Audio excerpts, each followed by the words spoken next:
সমস্ত আসমানি কিতাবগুলোকে আল্লাহ তাআলা 4টা কিতাবের মধ্যে নিয়ে আসছেন, তাওরাত, জাবুর, ইনজিল, কোরআন।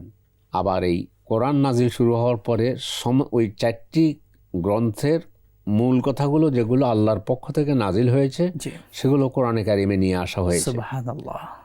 কোরআনে কারিমে যেগুলো নিয়ে, এজন্য আল কোরআন আল আজিম বলার কারণে এরপরে আহলে ইলম, বড় বড় ইসলামিক স্কলার, ইমামগণ বলেছেন, মুফাসসিররা বলেছেন যে গোটা কোরআনের মূল কথাগুলোকে আল্লাহ তাআলা সূরা ফাতিহার ভিতরে নিয়ে এসেছেন। সুবহানাল্লাহ।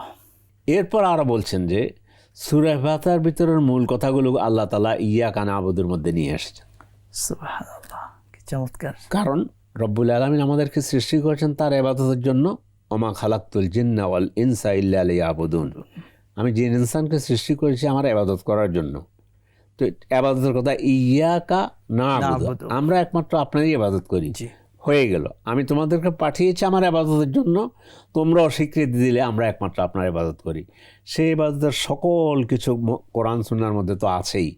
তো এই জন্য বলছে যে সূরা ফাতিহার ভিতরে গোটা কোরআনকে নিয়ে আসা হয়েছে। গোটা মানে তাই সূরা ফাতিহার ভিতরে গোটা পুরো কোরআনটা আছে। আবার পুরো সূরা ফাতিহার মূল কথাটা ইয়াকা না'বুদু একটা বাক্যের মাধ্যমেই আল্লাহ তাআলা রেখে দিয়েছেন। সুবহানাল্লাহ। এইভাবে অনেকগুলো নাম করা হয়েছে। এগুলোকে বলা হয়েছে না, এগুলো গবেষণা করে চিন্তা করে আহলে ইলম বের করেছে। সূরাতুল কানজ বলা হয়েছে, সূরাতুল শিফা বলা হয়েছে, সূরাতুল হামদ বলা হয়েছে, সূরাতুদ দোয়া বলা হয়েছে। মানে এই অনেকগুলো বললাম না, এতকানের মধ্যে 25টি নাম উল্লেখ করা হয়েছে। এগুলো বেশি আমাদের কাছে বেশি প্রসিদ্ধ। এবং প্রত্যেকটি নামের এক একটা বড় মিনিং আছে, তাৎপর্য আছে কিন্তু, এবং সেই তাৎপর্যের কারণে আপনি যেমনটি বললেন এই সূরার নামকরণটা এভাবে করা হয়েছে। শেখ, যদি বলতেন, আপনি চমৎকারভাবে কয়েকটি পয়েন্ট বলেছেন, নামকরণ অনেকগুলো আছে নাম, সেটা বললেন। বলতেন এই সূরা নাজিলের প্রেক্ষাপট কি, বা এটা কখন নাজিল হয়েছিল? জি, আলী রাদিয়াল্লাহু তাআলা আনহু থেকে একটা হাদিস বর্ণিত হয়েছে এভাবে। ইমাম আলবানী বলেছেন হাদিসটা সহিহ। সে হাদিসটা হচ্ছে এই, তিনি রাসূল সাল্লাল্লাহু আলাইহি ওয়াসাল্লামের উপর যখন ওহী নাজিল হয়, প্রথম তো কোরআনের সূরা আলাকের 5টা আয়াত নাজিল হয়েছিল। তো এরপর আবার আল্লাহ রাসূল যখন হেরা পর্বতে গেলেন, তারপরে ওয়ারাকা ইবনে নাওফলের কাছে নিয়ে যাওয়া হলো। তো একবার আল্লাহ রাসূল সাল্লাল্লাহু আলাইহি ওয়াসাল্লাম তিনি অস্বস্তি ফিল করতেছিলেন এবং কেমন যেন তিনি একটু অস্বস্তি ফিল করতেছেন। সিল্কোর সিল্ক অ্যান্ড শাইন, যাতে আছে আর্গান অয়েল ও ওট প্রোটিনের গুডনেস, যা আপনার চুলকে রাখে হেলদি অ্যান্ড শাইনিং। তখন ওয়ারাকা ইবনে নাওফলের কাছে নেওয়ার পরে তিনি বললেন, অনেক কথাই বলেছেন সূরা ফাতিহার ব্যাপারটা আর কি যেটা বলতেছি। তিনি বললেন যে না, তুমি এমনটি করো না, মানে তুমি যখন এই ধরনের তোমাকে পিছন থেকে ডাক শুনো ইয়া মুহাম্মদ বলে, তখন তুমি স্থির থাকবে এবং শুনবে কি বলে।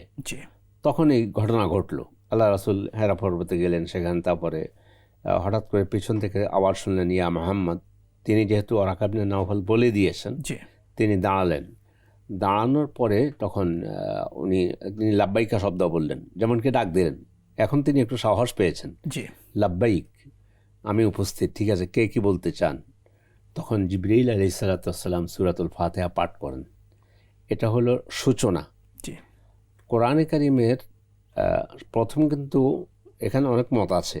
কেউ বলছে প্রথম সূরা ফাতিহা নাজিল হয়েছে, কেউ বলছে সূরা আলাকার 5 আয়াত, কেউ বলছে সূরা মুদ্দাসসির। কিন্তু মূল কথা হচ্ছে পুরো একটি সূরা নাজিল হয়েছে সর্বপ্রথম সূরাতুল ফাতিহা। মানে সূরা আলাক হচ্ছে খণ্ড হিসেবে 5টা আয়াত সর্বপ্রথম। তারপরে পুরা সূরা হিসেবে সূরাতুল ফাতিহা প্রথম নাজিল হয়। তখন জিবরিল আলাইহিস সালাতু ওয়াস সালাম তিনি সূরাতুল ফাতিহা আলহামদুলিল্লাহি রাব্বিল আলামিন থেকে তিনি গায়রিল মাগদুবি আলাইহিম ওয়ালাদ-দাল্লিন পর্যন্ত তিনি পাঠ করেছেন। আল্লাহ রাসূল সেটা মুখস্থ করে নিয়েছেন।